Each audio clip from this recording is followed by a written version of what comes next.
Oh, this train of automotive awesomeness just got a little sexier. Look who I have here, everyone. This is Larry Hourcle. For those of you in the automotive industry who have taken a class with this man, that's right. He is instructor at NADA Academy, and we're going to talk all things education at NADA Academy with the few minutes I have with you. I love you, Larry. We call each other up, give each other a little bit of ribbing sometimes, like we do this week.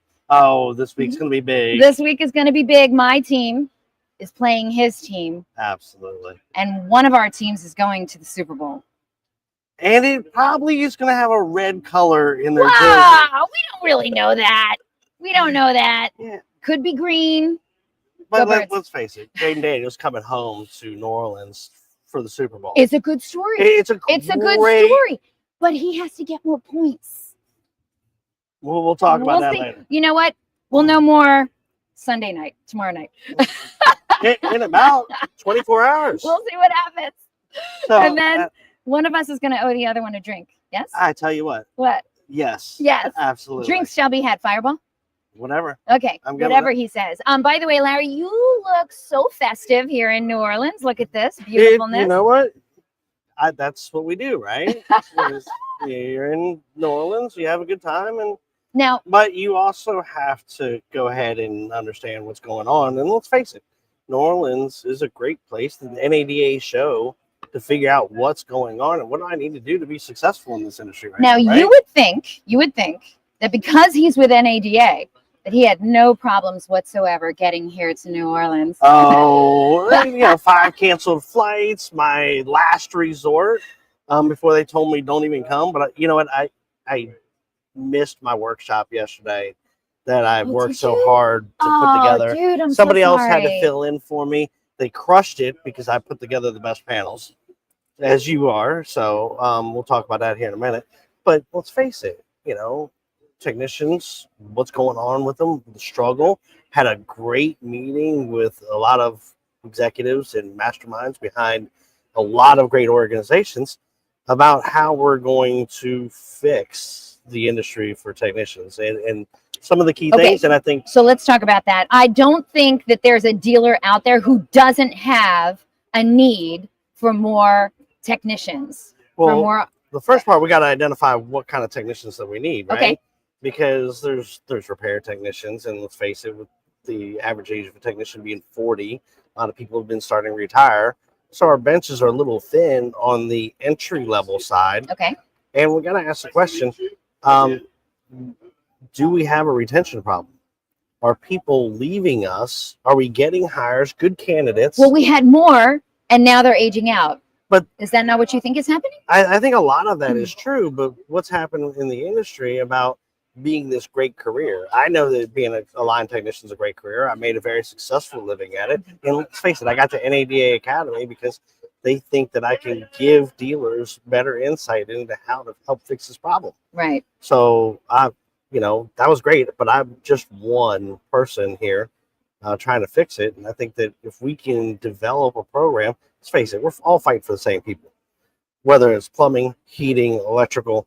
What do those individuals have that we may not have right now? And there's defined career paths that a parent can go and say, hey, I think you need to get into this trade because here's your future. Do I necessarily have that as an automotive technician right now?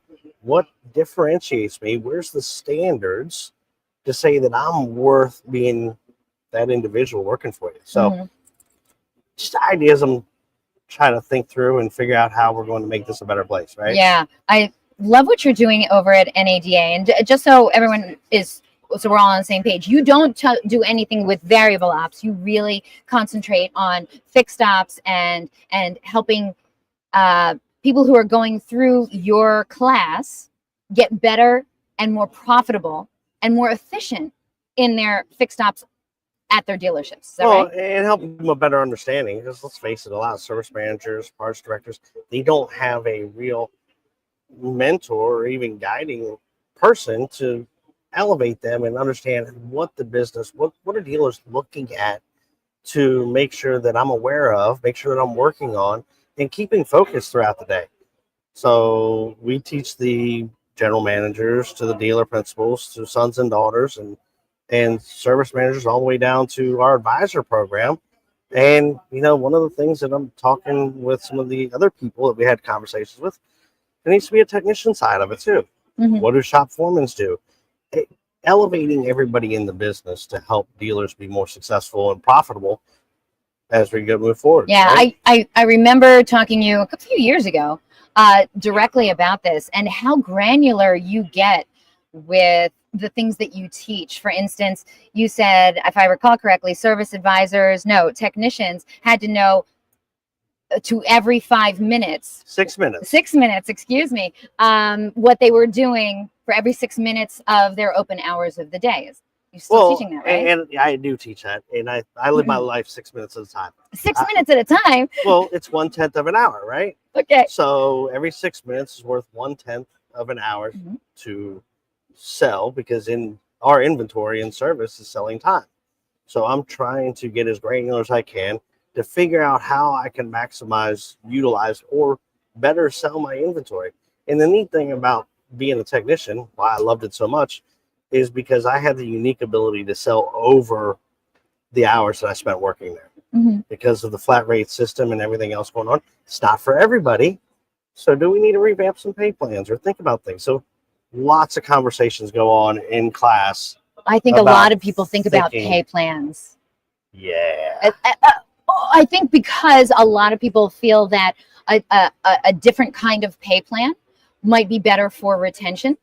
But we don't know if that pay plan, for instance, is better for efficiency. We don't know if it's better for profitability. And we certainly don't know if it's better for, well, are they going to treat the client better? Is that going to pull the clients back in? So I was doing a lot of thinking about it too. But yeah, the neat thing about, I love flat rate. I think if we go to a salary wait. system, So wait, if you had a dealership now, you would do a flat rate but pay I plan? would teach people how to optimize it. Okay. And I would teach people also how it works, making sure that we're booking the correct amount of times. I'd also do studies about every single labor operation that we're actually actively using, because I need to get that granular, because what's happening in the industry with all the labor times getting cut by the manufacturers, let's face it, they are. Are they? Well, a job that used to pay 12 hours now might pay 6. Or something that may have paid 2 hours pays 1.2, because the manufacturers, aren't they trying to control their cost and spend too? So are we even using the right multiplicator? Yes. Am I multiplying that M enough? word? Yes.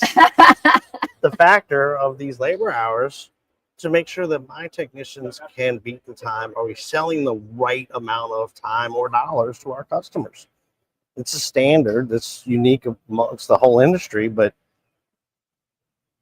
you got to make sure that everything's working out and penciling too. Yeah. Okay. So we are close to the end of the first month of the year. Yes. And we got a lot more 2025 left ahead of us. What do you think dealers need to know to be more efficient, effective, profitable in their fixed ops for 2025? Well, that's a great question. I mean, that's why. But there's so many things, and I think that holding profitability on what we're selling the right dollars, the work mix is extremely important. And what are you doing to retain more of your customers? Okay. Now we're selling more cars, car volume's coming up, but let's face it, inventory is extremely expensive. I mean, and you keep your customers in fixed ops, baby, right? And that's where we keep them, right? So how am I going to elevate that experience and make it more effective for my customer experience? I think. Wait. Are you going to give people the answer? That's a great point. Why do we go to a restaurant or any business multiple times? We love the food. We love the service. Food, service, the experience, right? Atmosphere, yeah. The atmosphere, the whole package. Are we building that culture in our service departments to give back to these customers to make sure that they're going to keep coming back? Are we even making sure that they know who I am? Because let's face it, with mileage intervals increasing for basic services in a lot of regions, customers don't remember who you are a year later. There's no link to the dealership. So making sure that we're aware, I think we're going to need to do a better job of building retention and leading into more profitability for the store. Do you think it can be done? Yes, absolutely. I think if I spend enough time focusing on it, not looking at it as an expense, and looking at it as a future profitability for the department, I think you can absolutely do it. All right, audience, if you want to know more about how to step up your fixed ops game, this is the guy you need to follow. How could somebody reach you, Larry? Oh, it's easy. You can reach me through nada.org. My email is LHOURCLE@nada.org. And you can easily reach me there at any time. Just reach out, have a conversation. Yeah. And if you want some additional information, training, got a brand new service advisor class coming out in April. Looking really forward to that one too. So I think advisors are the key to retaining more technicians too. Absolutely. Key to retaining more technicians, key to retaining more employees, key Customers. to retaining more customers. Oh my God. All back to that. Hey. By the way, part of my NADA speaking session. Oh, well, that's great. Yeah, I'm totally segueing. First time. You didn't even see it happen, did you? Yeah. We talked about this last year when I said, I think I'm going to finally. You're going to finally get that. Apply to speak. And you were like, you should do it. You should do it. It was because of him that I did it. So well, I also was on the panel that actually picked you. So. Oh, yeah. I did have a really good video. Stop. You did. So, but no, I want people to hear from people that I respect, and we've known each other a long time. You have a lot of great information, and I think more people need to listen in. This is just a love fest over here in New Orleans. I'm sorry you're not here. You're missing it. But if you are here, you can stop by 2700 and meet up with Larry Hourcle. You're going to stick around for another 5 minutes or so. I'll be there. Yeah. And if they can't reach me here, they can reach me at the NADA booth. So oh, yeah. What booth number is it? I don't know, but it's the big NADA. Can I just tell you? Everything is circled around it, so I mean, it's not like too far from here. It's right nearby. It's like 2500 or something. Dude, I love you, man. I love you. Except when our teams play tomorrow. Eagles. Commanders. Eagles. Well, I'm gonna call them Redskins because we're gonna go back to that anyhow. Listen. It's gonna be the Eagles. It's not. You know what? There's no green. You and I are going to text each other all day tomorrow until we figure this out, all right? Between you and my cousins, it's going to be a busy day. Oh, it's going to be a busy day. I cannot wait I'm to looking gloat. forward to it. Well, you know, I'll be up in the Philly area in a couple weeks, and if you can buy me that drink then. Or you can buy me one. Of course. To be continued, my friends.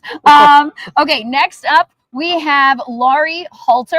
She's going to talk to us about messaging and communications. What's she going to say?